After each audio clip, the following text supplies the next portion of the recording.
From the remotest village to the biggest city, everywhere you look in the Gambia, you see children. But why are there so many young people here? And how does it affect the geography of the country? What impact does a young and growing population have on resources? How does the government make sure there are sufficient services? How do large families meet basic needs like food and clothes? How can the growth rate be slowed down? This programme's about the way Gambia's people, its government and other organisations are meeting the challenges, making sure that today's young Gambians have a sustainable future. Social marketing mubundaleti me yalong in family planning never do kola. Imu fanye bundaleti ibona family planning bala. Wolle for the kudol nadi. Menketa kondomodi yalo nyame. It's Friday lunchtime, and Jame Sane and some of his children are on their way to prayers at the local mosque in Serakunda, near the capital Banjul. With 13 living children from 2 wives, Jame may not be a typical Gambian. But he's not that unusual either. 95% of the Gambia's population are Muslim. Women and girls are not allowed into the mosque. They also have little say about how many children they have. Until recently, most religious teachers discouraged contraception and family planning. But religious beliefs aren't the only reason that large families are commonplace in the Gambia. Discussing matters relating to sex and sexuality is culturally a taboo, in this country, particularly with young people.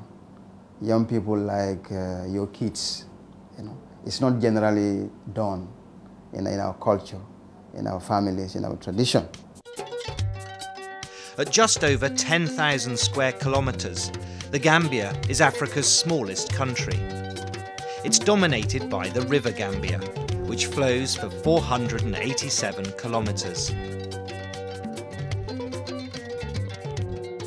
Whilst Jame and his family live near the capital Banjul, many Gambians live in rural areas. They keep goats and cattle and grow rice, maize and groundnuts to feed themselves or sell for cash. For these families, there's another reason to have lots of children. People had the belief that the more hands you have, the better for you in terms of agricultural production, because they can assist you on the farm, in your crop production.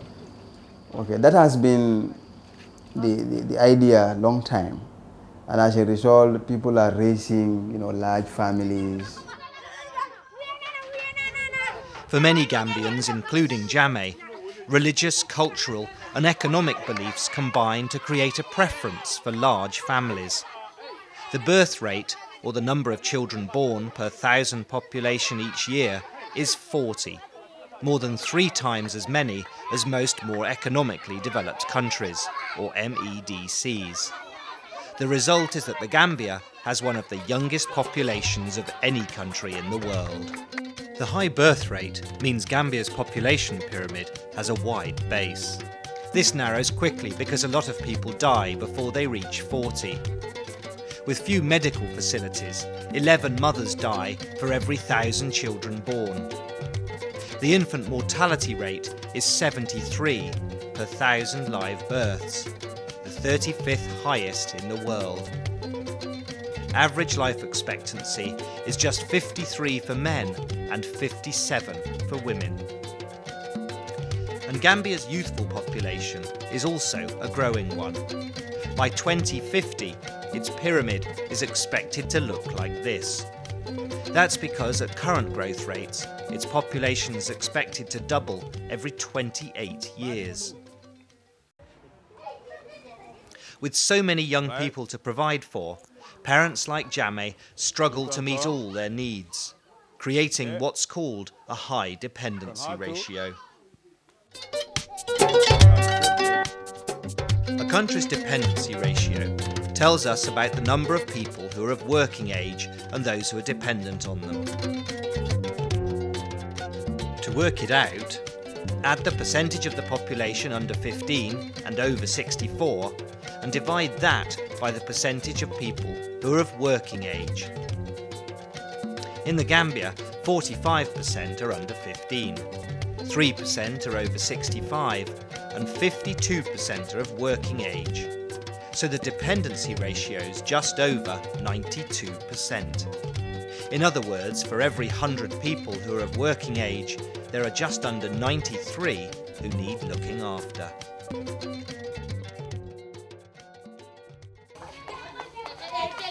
More people means more pressure on resources, and this creates numerous challenges for a cash-strapped government.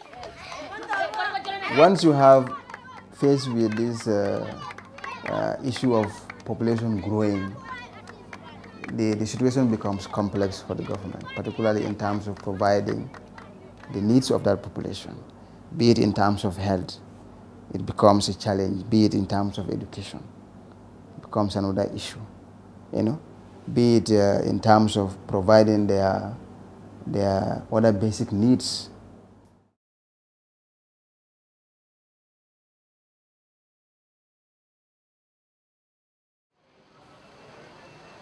The World Health Organization says population growth and poverty are always linked. This is the main street in Serekunda, Gambia's largest settlement. Like many roads in the Gambia, this one's unpaved. As the population grows, towns are expanding rapidly, and the government doesn't have the money to build the infrastructure that's needed. The town where Jammeh lives is also growing, and like many Gambians, he struggles to provide his large family with even basic housing. You can see this room. Okay, he's my second wife. She has 8 kids. Okay, that's her room here. Okay, that's her bedroom with the kids. Okay. Yeah. Okay, sometimes during the night time. So 9 people sleep in that bed? Yeah, no, not in bed, same bed here, but I can say presently 7 are on this bed here. Really, 7 on this, because there's another sponge. They used to put it down there. During night time, they lie on it. Okay. See?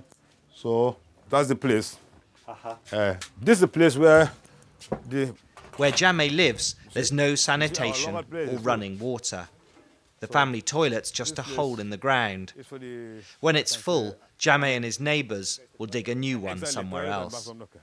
There is electricity here, but few can afford it. Jammeh's recently been cut off because he couldn't pay his bill. And that's not his only financial problem. Although he works full-time, the £30 a month he earns as a nurse at Gambia's main hospital doesn't provide enough to feed the 22 people who depend on him. The pan of rice being cooked by Morocco and her mother is the only food the whole family gets on most days. But compared to some, Jammeh's family are doing well. With the growing population adding to high unemployment and underemployment, many Gambians often go hungry. And the young and growing population isn't just affecting family resources, it's creating bigger challenges too.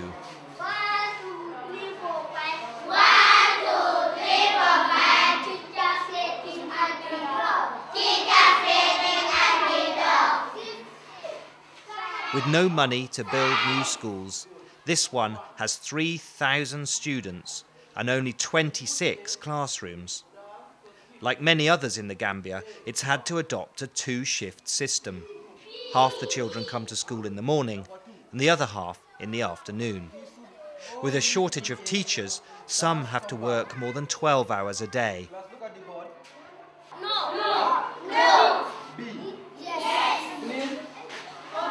And all this with very limited learning materials. So these are some of the textbooks. This is social studies. We have only 11 of them. We need about 45 textbooks and we have only 11. SES. Likewise, English also, we lack textbooks, mathematics, and all the subjects, so social studies, science. This English, this is the one I use. We lack English textbooks. This is the one I use. Science, we have this one, and they are very, very old. Some papers are broken, very old.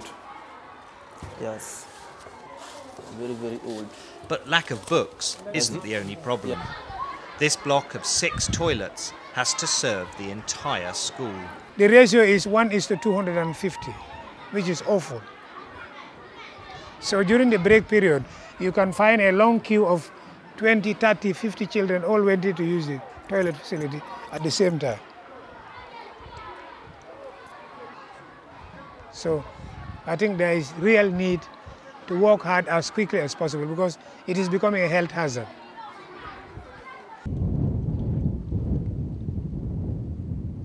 More people also use more resources.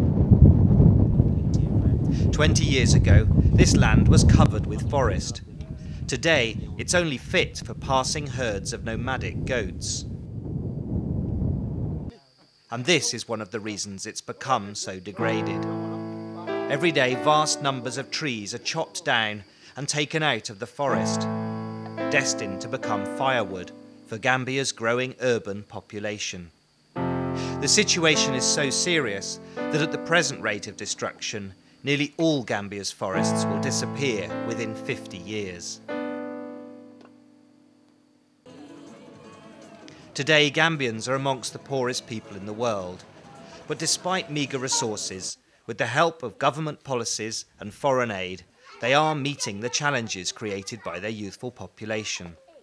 And the most important challenge of all is slowing the growth rate down.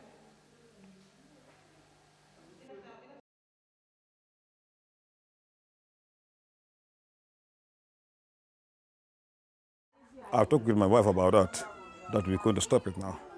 Really, she is very, very happy about it. She is very, very happy about it. He may not want to talk about it, but for the first time in his life, Jammeh Sane and his wives have started using contraception. For the government, it's another success story, brought about in part by a massive awareness campaign. Okay.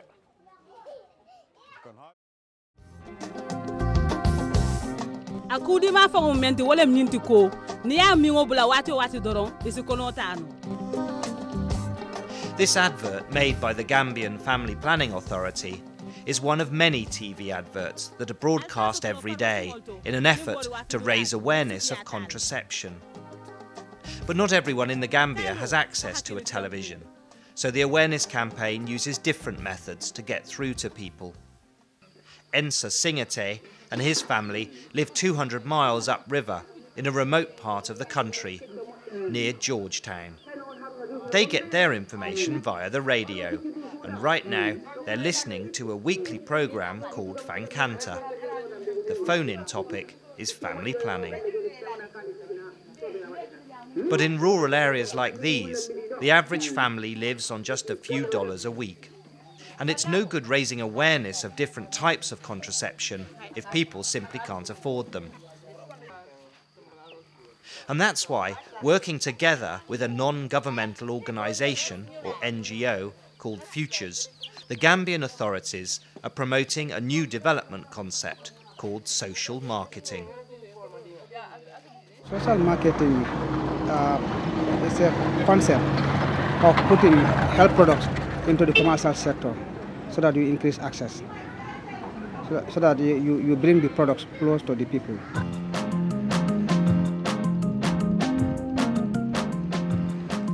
Every week, the Futures team delivers thousands of contraceptives to pharmacies across the Gambia. The price is subsidised by the World Health Organization, and that means that even the very poorest people can afford them. In the first 8 months, the project sold nearly 500,000 condoms and packets of pills. Quite an achievement in a country with a population of just 1.5 million. Well, more people, especially women, more people are coming to ask for it. Even men also. In the case of condom, men always come and ask for it. Maybe because of the campaign which is going on, the awareness of the importance of family planning and so forth. Formerly, people were not aware of the importance of it. So I think Actually, the campaigning has contributed a lot. Hello, good evening, listeners. Welcome to our weekly talk show, The Voice of the Family, coming to live from West Coast Radio on 95.2 FM. And I'm your presenter, Fatou Song. Tonight we'll be discussing about family planning and contraception, so stay tuned. And the awareness campaign and subsidised contraception are already having an effect. The population growth rate has fallen from 4.2% in 1993 to about 3% in 2005. But reducing the birth rate isn't just about providing affordable contraception.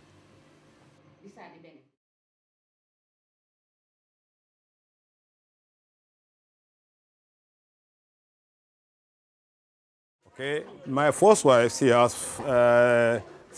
7 kids. Okay, she lost 2. She's already with 5 now at the moment. Okay, the second wife also 2. She has 9. She lost 1. The rest are here. If you think Jammeh seems unmoved by the death of 3 of his children, that may be because in the Gambia it's a very common occurrence. 1 in 10 children die before their 5th birthday. Families often have more children, as they know some will die young. To combat this trend, the government's launched a major child health programme. This clinic, a mile or so from Jammeh's house in Serakunda, has been extended and refurbished with the help of funding from the Canadian government. It now provides basic healthcare for 50,000 people, many of them children. But reducing infant mortality is about preventing disease as well as treating it. Every child has access to free vaccinations. And we do have a schedule of all the vaccinations. We do vaccinate against, 6 to 7 preventable childhood illnesses, including, tuberculosis, whooping cough, measles, yellow fever, hepatitis B, and so on. The countrywide vaccination programme has already begun to bring the infant mortality rate down. But reducing the birth rate isn't just about improving the health of Gambia's children. Naima Traira is the duty nurse at a private maternity clinic. Here they offer a range of services aimed at improving the health of expectant mothers.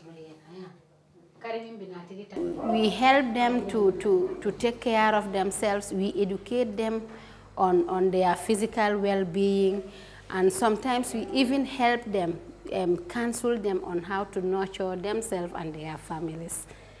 We are going to the labor ward now, yes.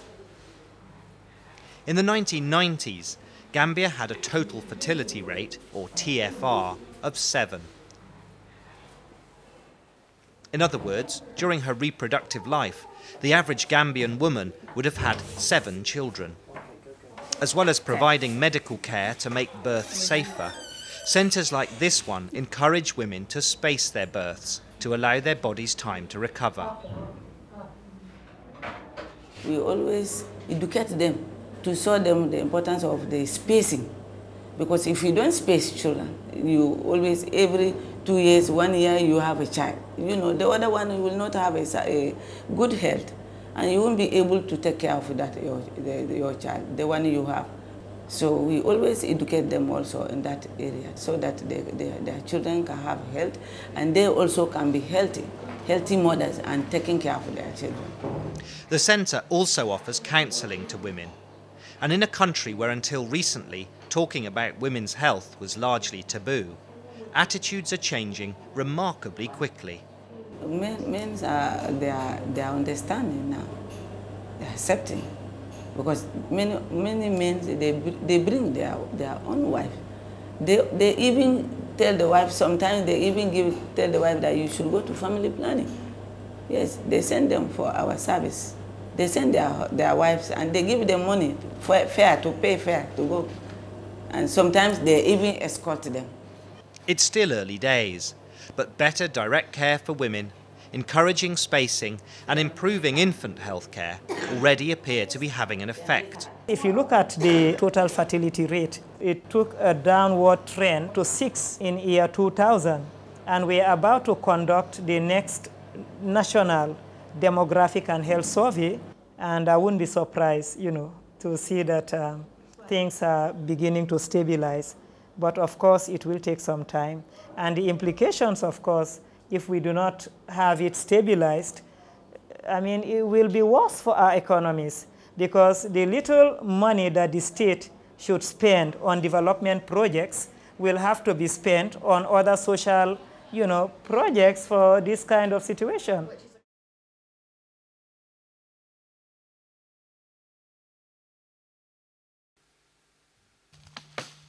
Whether urban or rural, nearly all Gambians use firewood for cooking. They also use wood for housing, fencing and furniture. As the population grows, so too does demand for this limited resource. But this is just one of the reasons that Gambia is being deforested at an alarming rate. At the turn of the century, most of the country was covered in thick forest. Since then, more than 2/3, or about 7,000 square kilometres of forest have disappeared. But with financial and technical help from the German government, the Gambian authorities have begun to act, launching a forest management plan that it's hoped will stop depletion and even begin restoring some of the degraded areas.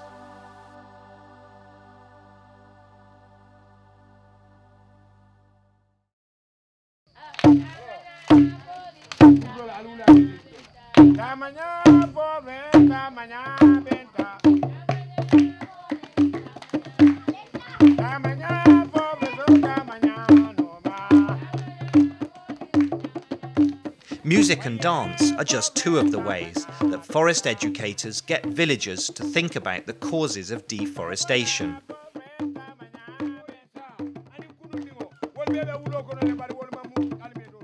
The ideas they talk about include overgrazing, clearing land for cultivation, and bushfires. If they're successful, the villagers attending this meeting will eventually be given full ownership of their own community forest. By helping the people who live in the bush to manage the forest themselves, the Gambian government hopes to slow or even halt the rate of deforestation.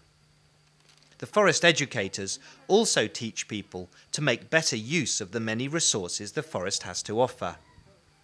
They've even begun trying to reverse some of the damage that's already been done. This is one of a number of government-owned and run forest parks. These protected areas are being regenerated, and it's illegal to graze cattle or take firewood. This is Kaya senegalensis, commonly called Jallo in the Gambia. Normally before the planting season, we come out in the forest parks to scout for degraded sites so that we can do enrichment planting, so as to bolster the regeneration and then make the place more dense with viable tree species. So that is why this seedling is here. It was planted during the last planting season from mid of July up to early days of August. Yeah. By returning forests to community ownership and running planting schemes in forest parks, the authorities have slowed the rate of destruction. But as Gambia's population continues to grow, the future of the forest depends on the next generation, and many believe the key to success lies in providing them with a good education.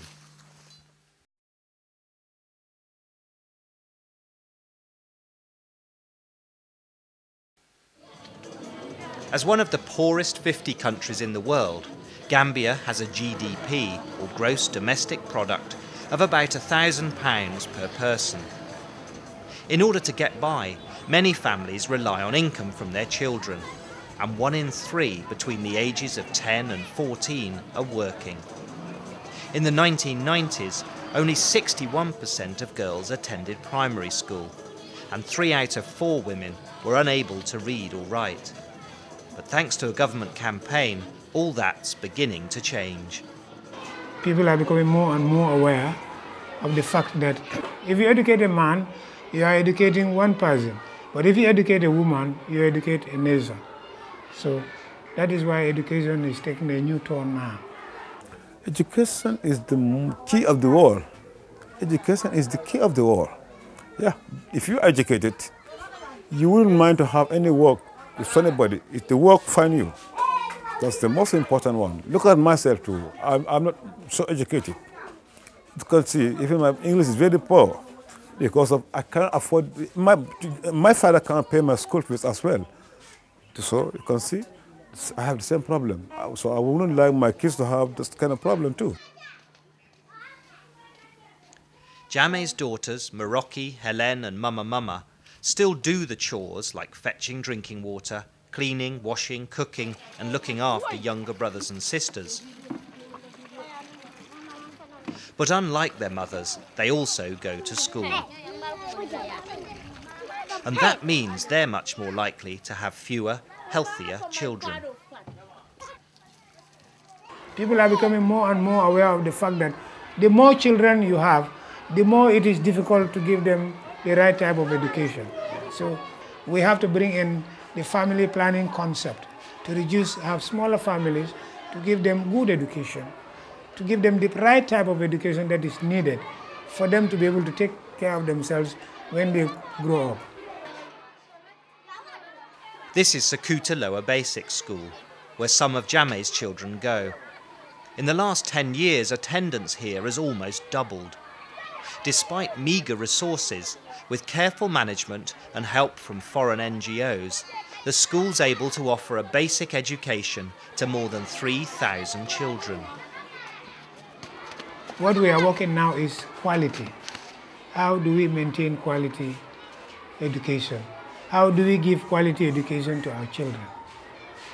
Because without quality education, we are going nowhere.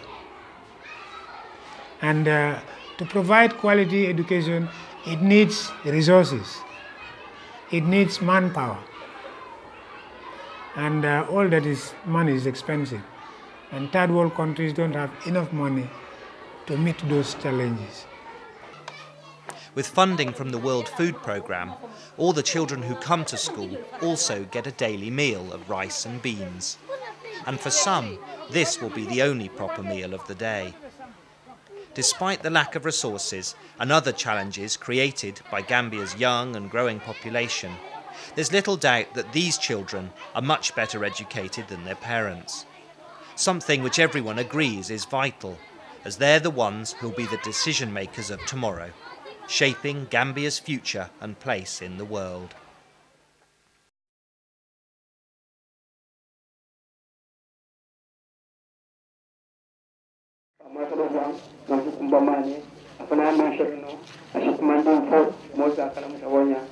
It's Friday again and prayers are over. Jame's at the funeral of a village elder. In keeping with local Muslim tradition, women don't attend any part of the ceremony. But religious attitudes are beginning to change, especially when it comes to family planning. Most religious leaders used to be against all forms of contraception. The Prophet, peace be upon him, said is afraid of population growth, that is getting too much of children without means to support them. But now, God the Almighty has helped us to have very simple way of spacing. That is the present contraceptive that we can use without having any problem. So Islam will always support that. Whilst men largely remain the decision makers, family planning's no longer a taboo subject. Sometimes they discuss openly with their husbands, and the husbands are bringing them. We feel difference. Before that it was not happening, but now they come themselves and ask for the service. Today, information about family planning's everywhere, even in youth clubs, something that used to be unthinkable. The results are already beginning to show. Population growth has slowed to just under 3%. But Gambia's children remain amongst the poorest in the world, and they're not alone. Across Africa, population growth and poverty go hand in hand. But local initiatives, international aid and debt relief are beginning to make a difference. And if this trend continues, then perhaps the next generation of children will have a future that's about more than just struggling to get by.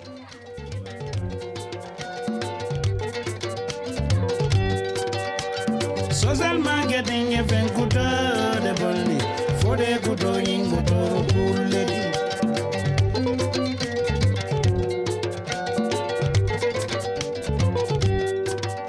Badingolu.